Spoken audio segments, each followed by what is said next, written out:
Okay, good afternoon. Thank you all for joining us for our first bank circuit webinar on HR trends in 2021. My name is Emily Capelli and I am going to be your facilitator today. Before we get started, allow me to cover just a couple of quick logistics. Number one, the lines are muted, but at any time you are welcome to send us your questions through the webinar tool. We'll address them at the end of the presentation. So here's a quick look at our agenda for today. We are very fortunate to have two knowledgeable presenters who are ready to share a whole lot of really great information with you. All right, we are ready to go ahead and dive in. At this time, I have the pleasure of introducing our host for today's session, Ms. Carla Jackson.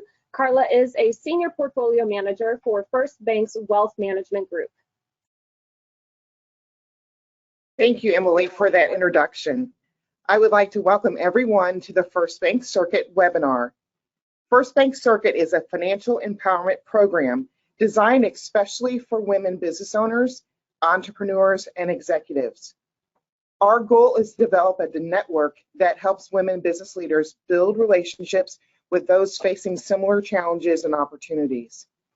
We named this group the Circuit to represent the energy and electricity that is created when groups of like-minded, business-savvy women get together. Today, we'll be discussing human resources trends for 2021.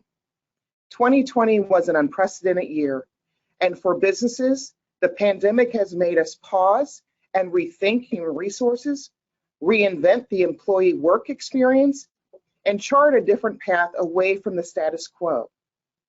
To discuss the human resources challenges and opportunities, we have two phenomenal ladies from True Manufacturing. True Manufacturing is a mid-size refrigeration company with over 1,000 employees located in the Midwest. Ashley Nelson is an executive HR leader for True Manufacturing with overall responsibility for operations, development, and strategy for their human resources function. Ashley possesses 15 years of progressive HR experience in the manufacturing industry. Becky Pitzer serves as Director of Human Resources for True Manufacturing. Previously, she has worked 16 years in the public sector as a benefits manager. Thank you, ladies, for joining me today. The 2020 pandemic has radically changed work as we know it. From your human resources lens, what can we learn from this experience?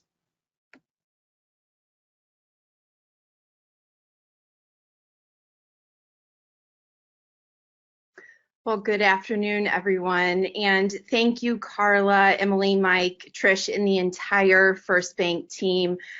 Becky and I are honored to be speaking with you today and sharing our thoughts on HR and employee benefits for 2021. I think we both agree that we could spend days, if not weeks, discussing this topic and still not get through everything. But since we have an hour, we'll go ahead and get started. So the meme that broke the internet for HR and business professionals everywhere as we turn the corner to 2021 and focused our sights on, so now what? I personally felt seen and validated when I saw this meme come through, and you just wanted to reshare it everywhere with the hashtag solidarity. Simply put, people spend a third of their lives at work. Some of us may feel like it's more than that. And the impacts of 2020 have given people time to reflect and certainly evaluate what types of work environments will work for their post-COVID lives and which ones will not.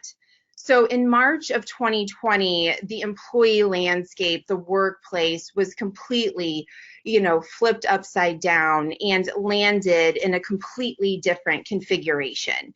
So the work of HR becomes especially important as we move into this new world of work, and we realize there is not a one-size-fits-all strategy to satisfy our team members. So as we move to the next slide, we're really going to kind of focus on what are the trends in 2021. So while 2020 has looked different for everyone, it's been a year that's really helped provide focus and clarity on the desires, the wants, the needs for not only our team members, but businesses as well. So 2020, simply put, was life-changing. It was a fundamental shift for many on what really is important. It was the year of asking ourselves why. So what is our why? Why are we doing what we're doing? And do we really enjoy it? Is it good for our physical or mental health? 2021 is really filled with new perspectives. It's what we call the year of how. How are we going to live out these new perspectives, and how do we want to be spending our time, and who do we want to be spending it with? In addition to the COVID impacts, we must also recognize the numerous social movements, protests, and demonstrations to those historically marginalized populations that took place in 2020. And really the expectation from our team members to respond in some way. So there is this desire to take action. So I want to share a video with you here in a second that our CEO created, Steve Trulask, for International Women's Day, which is to be celebrated in March. International Women's Day, March 8th actually, is aimed to help eliminate discrimination and is a call to action for accelerating women's equality. It's very appropriate for our audience today, but I also think it's a great example of the acknowledgement and recognition of a historically marginalized group of individuals. While we at True chose to do a video, it could be an email, a card, a social media post, or any other acknowledgement that will resonate with the workforce. This acknowledgement says that we are paying attention and we value you. So let's go ahead and launch the video.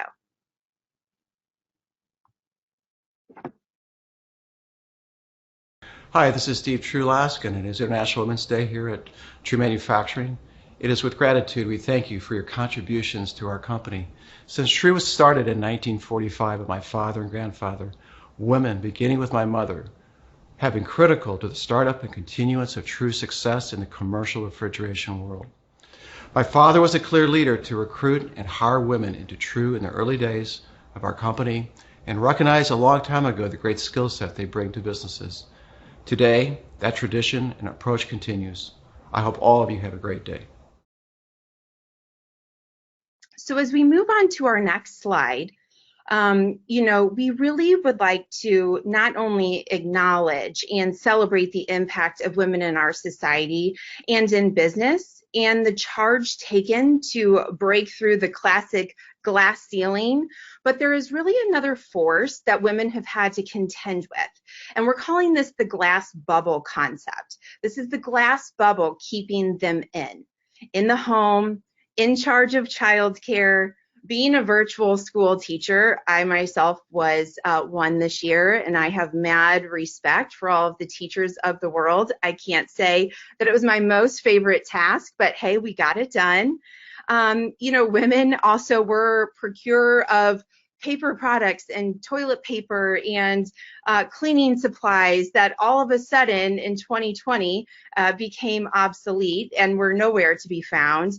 And many of us were getting up in the middle of the night trying to secure that one last Instacart order so that we could get our groceries delivered the next day. So, we were doing this all while trying to help and support our businesses through quite likely one of the toughest years in history. So 2020 was the year of the working mother's dilemma. If we all had our cameras on and I asked you for a show of hands, I bet many of you were in these exact same situations over the last year where a child was part of your Zoom call. I know I personally was, and sometimes they were clothed, sometimes they weren't clothed. But, while stressful for people on either side of the camera, this became the new norm for many. So looking back in the history books, the relationship between home and work has one that's historically been viewed as two separate silos, one for home and one for work. They were separate. If there was issues at home, there was a drop it at the door mentality as soon as you entered the workplace. We then transitioned and progressed to more of a work-life balance concept. And while we had both work dealings and home dealings, they were still meant to be separate, but there was equal time spent on both. Today, we are in a work-life blend situation where the two are now tightly intertwined. So as you can see, even if you're not a mother, it is likely you are employing them. There is a crisis emerging where an alarming number of women are considering leaving the workforce due to the dueling demands of home and work. So the question becomes, as the employer, how can we provide opportunity and balance for mothers and women in general who have worked so hard to integrate themselves into the workforce and solidify their seat at the table? So a recent study done by SHRM, the Society of Human Resources Management, indicates that nearly 25% of all women are considering leaving the workforce or downshifting their careers in some way. So as we continue to engage our mothers who are feeling the pull to stay in the workforce and to keep those engaged who are currently employed, the question becomes, what do we do? How do we provide options and opportunity for this population of individuals? Recruiting and hiring continues to be one of the top challenges that organizations name are on their priority list for 2021. And additionally, we continue to see historic unemployment lows, and many job seekers have indicated that they are committed for looking for employment, new employment at that, in the new year. So we have an opportunity. We have an opportunity to create new work structures without derailing the career paths in order to keep our talent. So there's a couple of different options that I'd like to go through with you. The first is job sharing. So this is where two part-time individuals who are fulfilling a full-time task. This really is helpful for workers to be able to give them time to be able to deal with family or other personal responsibilities, but also provides businesses a more diverse skill set. So they say two heads are better than one. It also provides enhanced problem solving and a greater continuity of work in the coverage of work in the workplace. Next is part-time. While part-time is a bit of a more traditional concept, it is gaining a lot of steam as we move into 2021. There's a greater need for flexibility in schedules to be able to match the volume of work, which seems to be ever changing. And it really helps to control benefit and payroll costs as well. This is another great option for semi-retirement. It's a good transfer of lifestyle from somebody going from full-time employment to part-time employment to eventually leaving the workforce. And it's also great for companies to be able to have a knowledge transfer as well. So the final one we're going to talk about today is the gig worker. The gig economy really took off after the 2008 and 2009 recession and has really started to gain steam over the last 10 years, but it has exponentially grown over the COVID-19 situation. So broadly speaking, the gig economy is a free market system where companies work with independent contractors and freelancers as opposed to hiring full-time. So the gig part of the name refers to being paid by the gig or project. This arrangement gives workers their much desired control for their time and flexibility, but it also gives companies the ability to flex their workforce to align with demand. We commonly see this in IT, healthcare, and other professional services. Forbes recently commented that the participation in the gig economy has grown rapidly over the last couple of years and expanded exponentially since the pandemic. And the crisis really upended the traditional 9-to-5 working world and caused many blue and white collared employees to pursue gig work for extra or a full replacement of compensation. So a survey also found that nearly 36% of American workers were freelancing during the pandemic, which is an increase of almost 2 million from 2019. So people view this not only as a positive from a monetary standpoint, but they're also motivated by the variety of work and trying out different areas of employment before making a longer-term commitment. So if the gig economy keeps growing at its current rate, it will be more than 50% of the overall workforce will participate in this type of work by 2027. And I've actually seen studies that indicate that this could be as soon as 2023, which, believe it or not, is just 2 years away. So 42% of younger individuals are also freelancing. So this is really telling as to what the future of our workplace and work arrangements will be. So where do you find these workers? There's specific websites for those looking to do gig type work. They will create a profile, they will post a resume, they will build a portfolio. Sometimes they'll even create personalized videos, and you will be able, as the employer, to go on and evaluate these individuals to see if you think that they would be a good fit for you or the project that you have. Popular sites that you can go to find these types of individuals are Upwork or Freelancer. So as you can see, companies are getting really, really creative.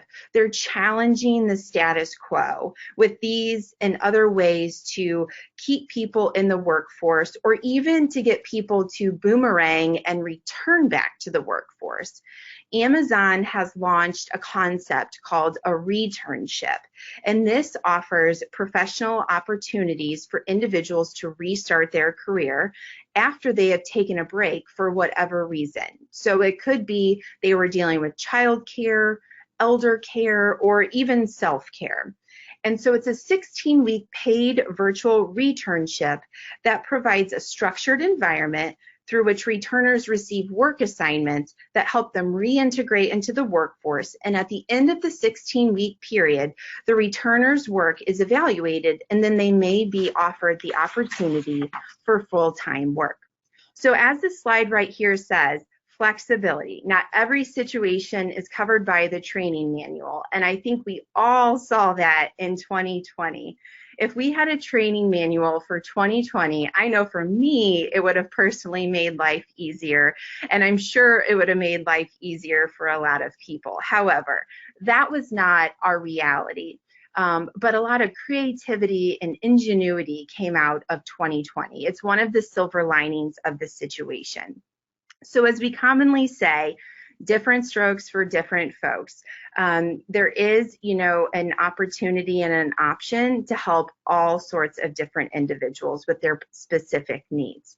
However, there is one topic that is increasingly on the minds of many, which is working from home. So as people have worked from home during the pandemic, many have really, really enjoyed it. Many have also missed the social interactions with their coworkers and peers as well.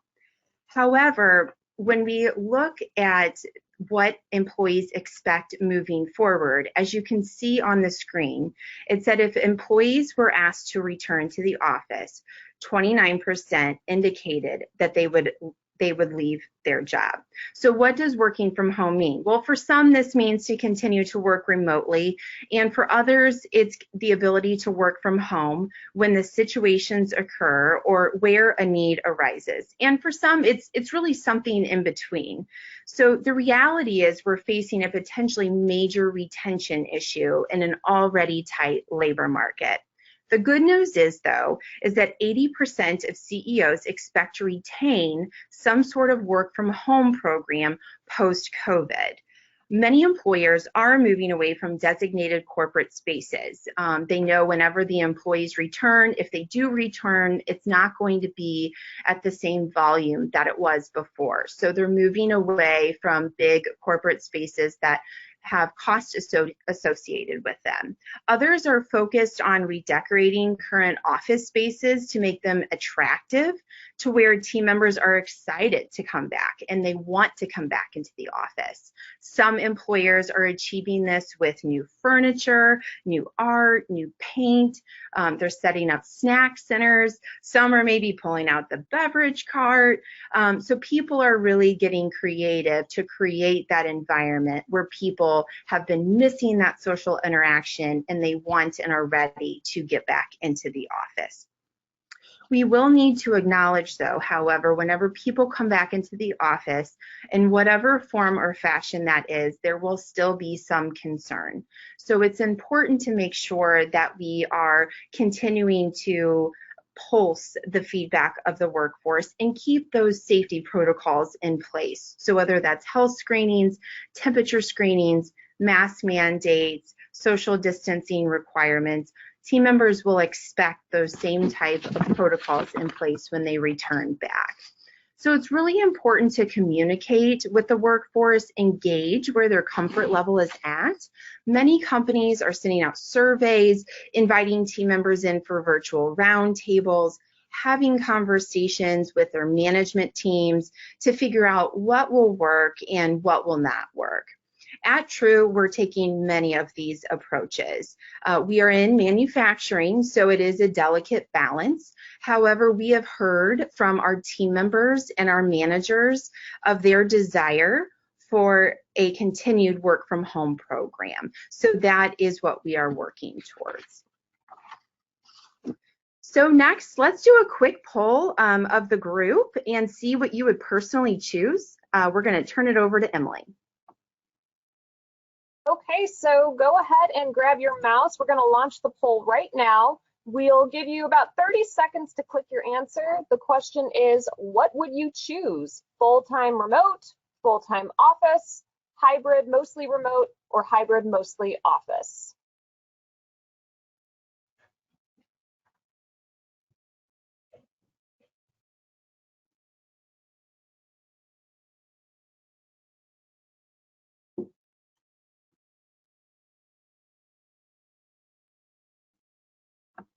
All right, if you haven't voted, go ahead and click now.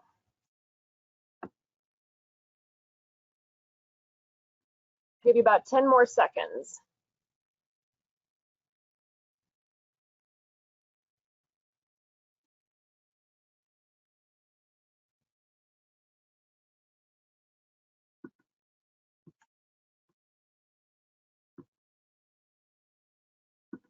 All right, we're going to go ahead and close the poll now. Let's take a look at our results.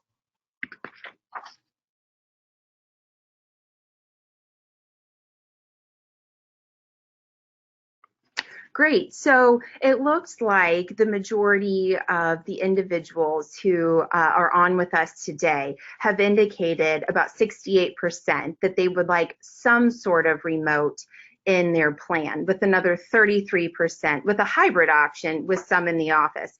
As you can see on the poll, there is no full-time office.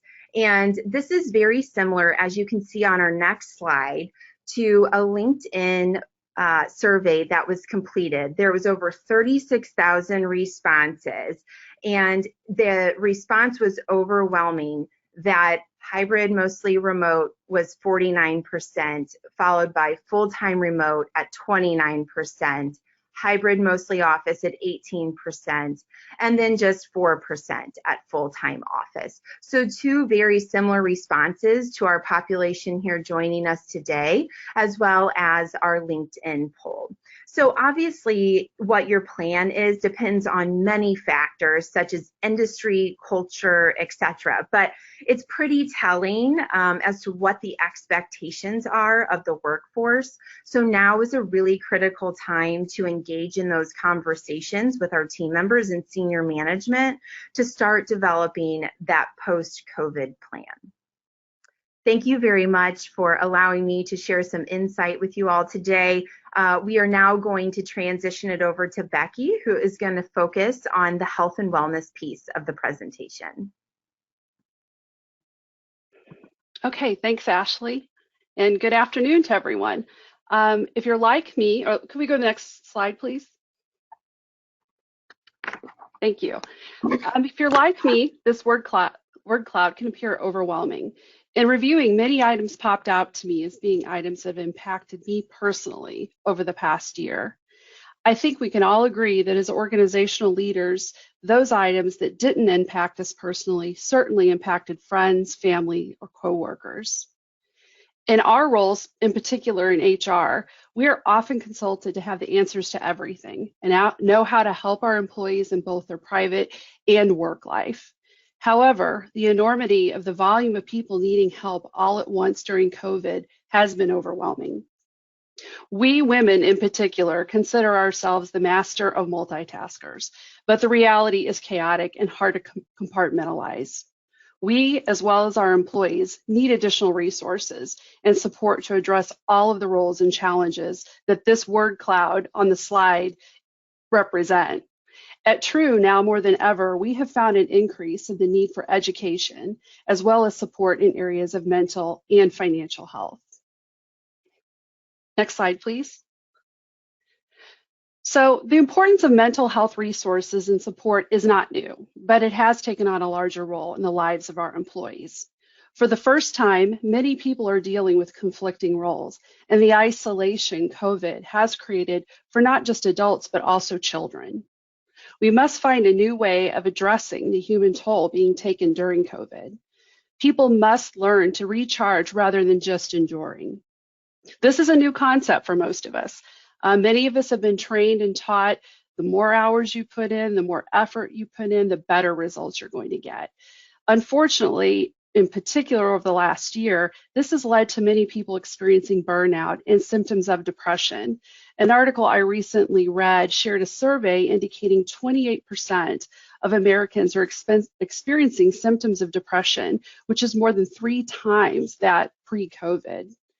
In addition to the individuals in crisis, the caregiver or family support is impacted also. You may have recently seen an article in the news regarding Michael Phelps, the Olympic swimmer. He has been upfront with his challenge with mental health, but there was an article his wife shared that really highlighted the impact mental health challenges have on the entire family. It's more important than ever that employers provide a robust employee assistance program that can support the employee as well as the family members, as mental health is something that affects the entire family. In addition to providing these resources, we would encourage everyone to encourage your employees to take time off, separate the workday from their family time. Some ideas: take a walk, listen to an audiobook. What's key is that we find ways to replace the old routine that might have been, coming home from school, commuting in the car on the way to home. We have to find something new that will help us set boundaries between work time and non-work time. We all need to do this to recharge rather than simply endure. Next slide, please.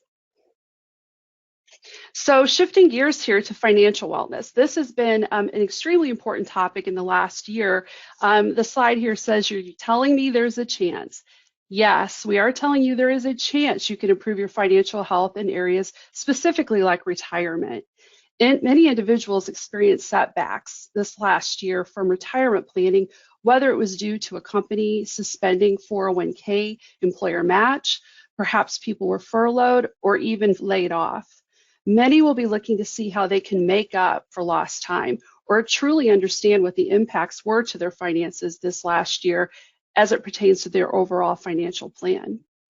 Many individuals also had a moment of pause and reflection of putting financial wellness as one of their top priorities and have asked themselves, when do I really want to retire? Here at True, we have looked for tools and trends for 2021 to help our team members achieve their financial goals. Next slide, please. So the first bullet point, this was very important pre-COVID, but it's become even more important, and that is utilizing your retirement plans as key for attraction and retention. I know here at True, we are finding that many of the team members we have currently that we're retaining, as well as those that we're recruiting, ask as many questions about their retirement plan as they do even their health insurance, which in the human resources world is a little bit of a shift. You are always used to people asking questions about their health insurance, premiums, deductibles, but I know I recently had a salesperson that we had offered a position to who called me and wanted to see the specific lineup of investment options that he would have if you were to come to work for True. So it's very important to many candidates now that the company's investment options align with their retirement goals and them achieving their goals. So that was a bit of a shift for us and something I'm sure we're going to continue to see in 2021. Ashley and I recently spoke with our account manager for our 401k program just to kind of pick his brain on a few ideas of trends he's seeing in the market. So overwhelmingly, no surprise, the education piece was huge. And I think what's a little bit different is not only are employers, hoping to educate and have team members recognize the value of their retirement plan, but the employees themselves are coming to us and they're asking and requesting these sorts of tools to determine their retirement readiness. So the program that we use specifically pulls into the retirement readiness planner several different elements. We can add in information about our own retirement, our spouse's 401k, maybe Social Security, and if a person's eligible for a pension in the future. So all of this can be brought together, and in addition, you can enter, what's your risk for tolerance? When do you hope to retire?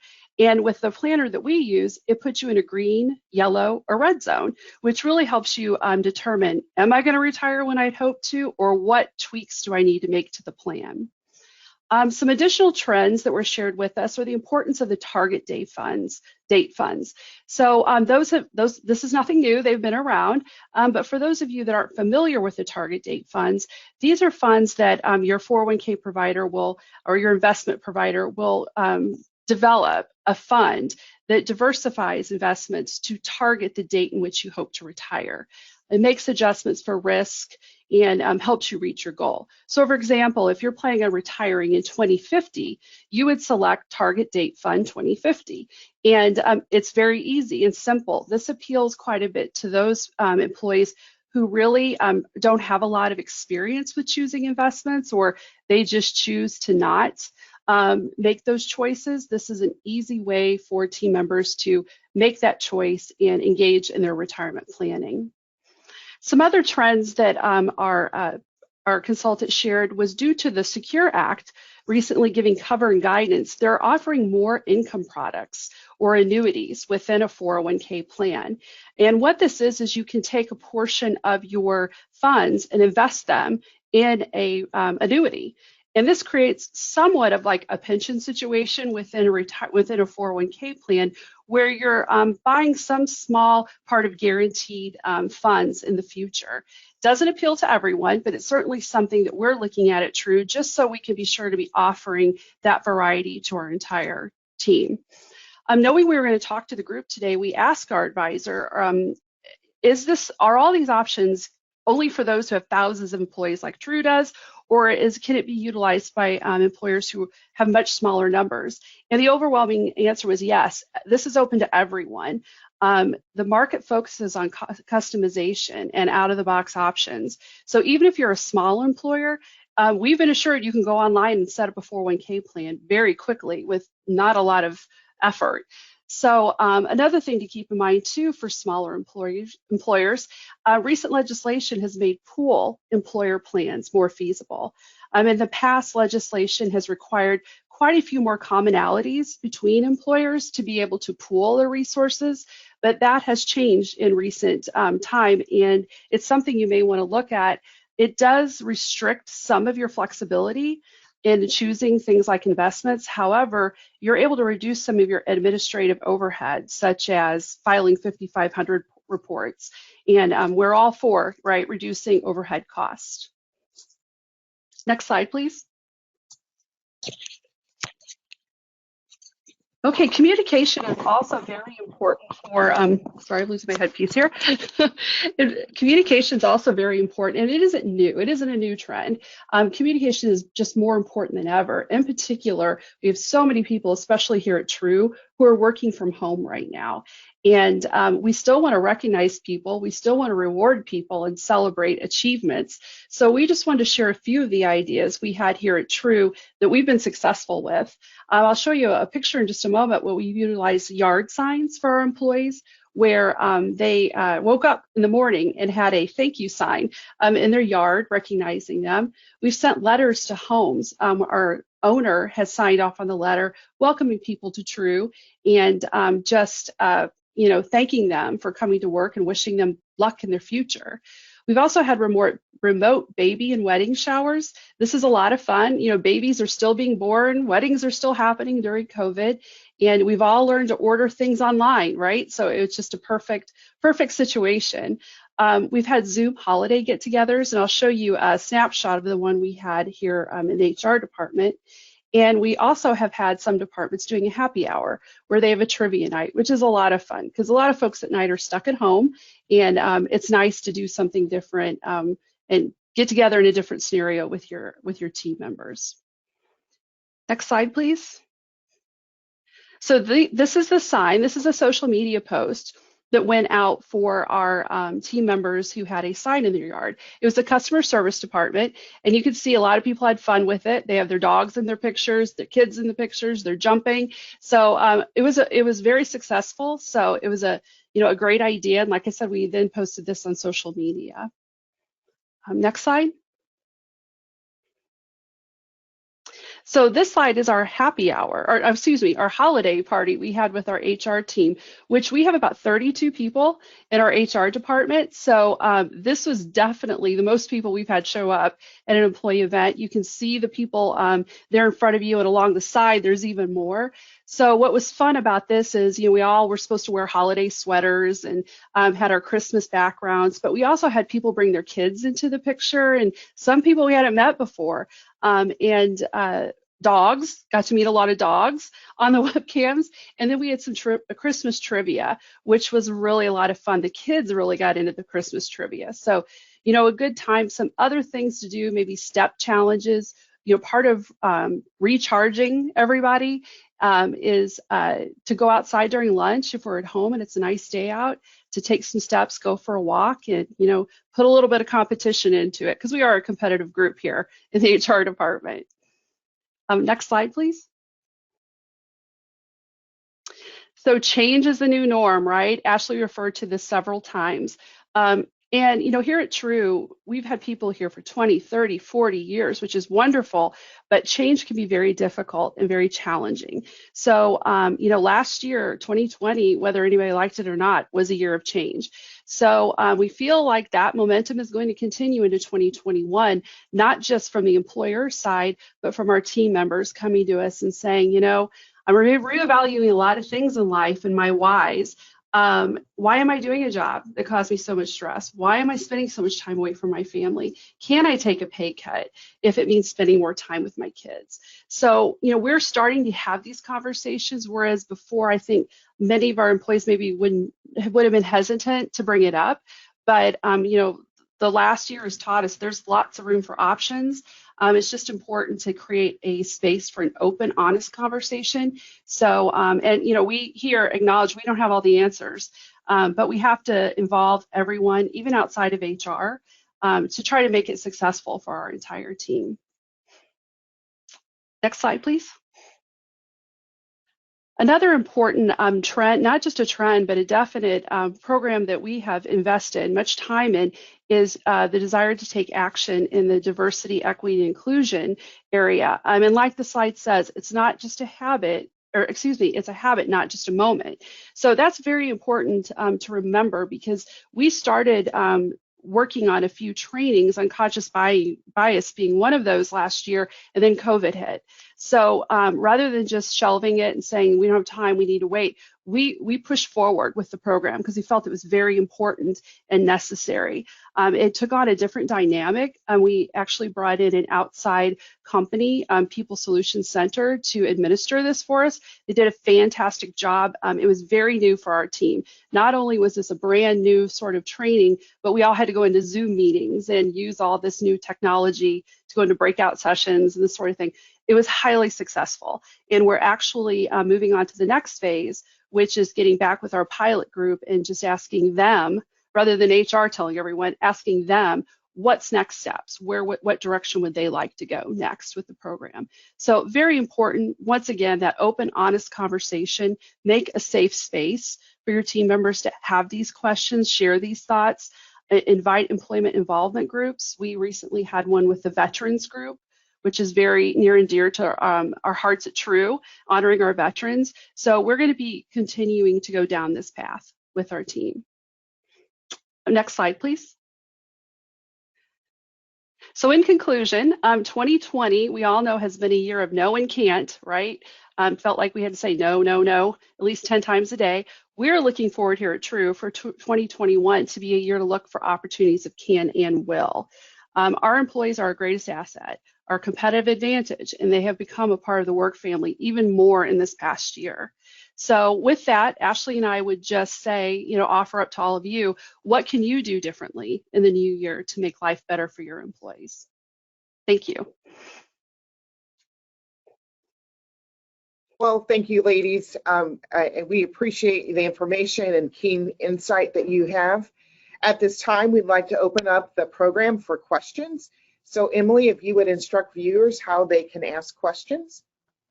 Okay, thank you again, Ashley and Becky and Carla. At this time, we are going to open it up for some Q&A. You can simply post any questions you might have in the webinar tool. Okay, and it looks like our first question, going forward, should women be afraid of not being promoted if they choose to work from home when the men are going into the office?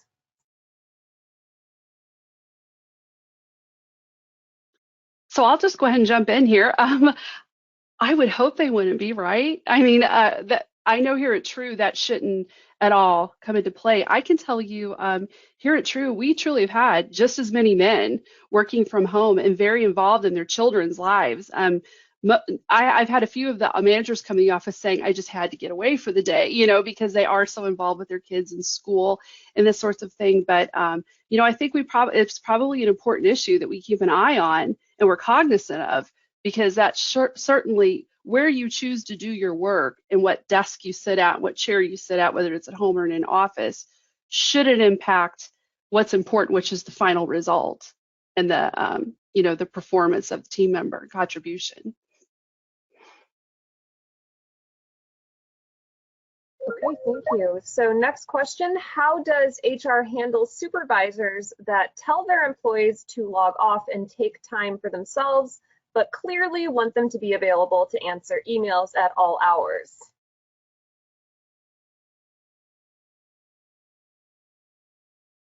Okay, I'll go ahead and jump in. I'm not sure, Ashley, if they can hear you. So one thing I will bring up is, that's an important question. It's something that we were addressing even before COVID, because, it is very easy. I'm guilty of it. I'll go home and think, I'm just going to catch up on my email, and I'll start shooting off emails and answering it. All of a sudden, I have like team members that report to me, they're responding to me. And I'm like, oh my gosh, I never meant for them to think that they had to work tonight, off the clock or outside work hours. So you set the tone, I think, from the top down. I know our owner of our company, Steve Trulask, I know sent an article out last year to a few folks, and I think it was called, Ashley would know much more, The Scary Sundays, where Sunday Scary, something like that, where there was an article about how people would start getting kind of anxiety and sort of concerned by Sunday afternoon and they would open up their email. And then they would start, there goes their weekend and there goes the recharging, right? Because all of a sudden they're dreading or trying to figure out what they're supposed to do to get ready for Monday morning because the email was sent over the weekend. So I know he intentionally said, I'm going to try to stop sending you all emails on Sundays, because he's exactly right. We would get an email from the owner of the company and you better believe you'd respond to it, before Sunday night. So it's important that we set the tone, supervisor, CEO, CF, everybody down. You set the example.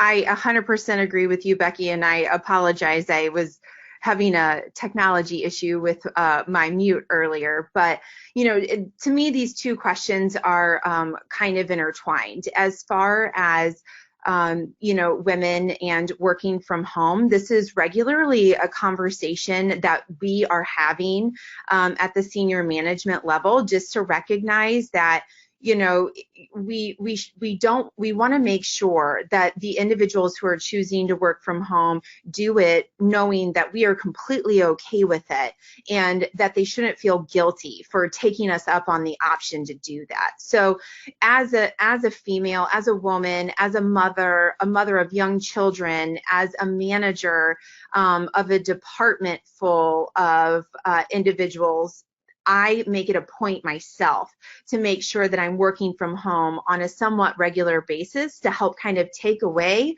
that fear or guilt that others may associate with, you know, they said it's okay. Is it really okay? Are you sure it's okay? And so it's been really helpful, I think, for other individuals to see myself do this or Becky do this, because then they really know that we're living by what we are saying is okay to do. And as far as the working kind of outside of the traditional hours, so you know, a really nice revelation moment for myself personally that I had a couple years ago, where, you know, I was telling the team, you know, I don't want you to worry about having to send these emails back after hours or on the weekends. And they turned around and looked at me, and Becky was part of this conversation and said, but you're doing it. And I was like, guilty as charged. You're right. I'm totally doing it. So it wasn't that I had expectations of my team members to be able to answer emails or be available after working hours or on the weekends. However, my actions of trying to kind of get caught up on emails after hours or on the weekends were instilling that that thought process that the team was expected to do the same. So it was kind of a nice revelation moment for myself, and really for the senior management team in general, which is why you know, Steve Trulask, our CEO, sent out that communication basically saying, hey, look, you know, when you're here, but when you're home, you know, we want you to spend time at home and really focus on what truly is important, and that's family. Great, thank you. So let me just share a couple of comments that have come in. We have someone who just simply wants to say, outstanding presentation, thank you so much. And then speaking to the last question, we have a comment that says, I have begun setting my emails up as drafts during non-working hours and then sending them later during working hours. So that's helpful. Okay, let me go ahead and jump to the next question.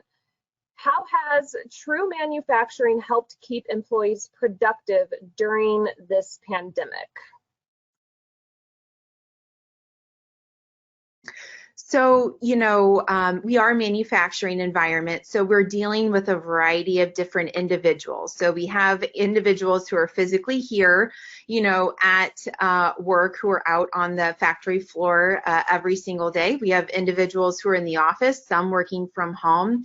What we've really tried to focus on is making sure, as we mentioned in the presentation, that our team members are okay and that they have the resources and the support that they need. More than likely, there are some competing factors going on in their world, so we've had to be creative. So for example, for our office team members, we expanded the working day that individuals could work. So for example, if you're a customer service individual, or you maybe work in warranty and you needed to split up your day, working a couple hours in the morning, taking a break to be a virtual school teacher or take care of the children, and then finish up your workday at night, even though you're an hourly type individual, we made those concessions. And so we just basically said, you tell us what you need in order to be productive and successful. And then we just took their suggestions and made sure it worked for the department and the team, and we implemented them. So creativity was the name of the game. You know, if people needed time off, we said, go ahead and take time off. If they needed employee assistance program resources to help them with different emotional or financial needs that they had going on, we offered that to them. So there's a variety of things that, you know, we tried to do to support our workforce. All right, great. So next question, how do you help the organization remain focused and continue to make progress on corporate goals and objectives?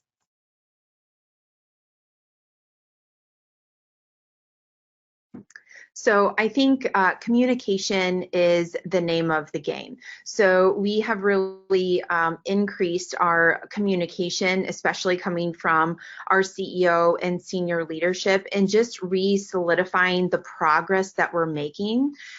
We really have tried more so this year than years before to celebrate our wins and just to remind individuals that what you're doing is making a difference. So communicating any new orders that have come in. We were able to, by the ingenuity of our team members, start a new business line during the pandemic. We have really tried to celebrate those different areas that have experienced different efficiency wins, whether it's efficiency in a process or taking everything virtual or whatever it may be with their use of technology. And also just making sure that we are constantly communicating with our managers and just redefining and re-emphasizing what's going on in the company so that they can translate that down to their team members. All right, great stuff. At this point, it does not appear we have any other questions, so I am gonna go ahead and turn it back over to Carla.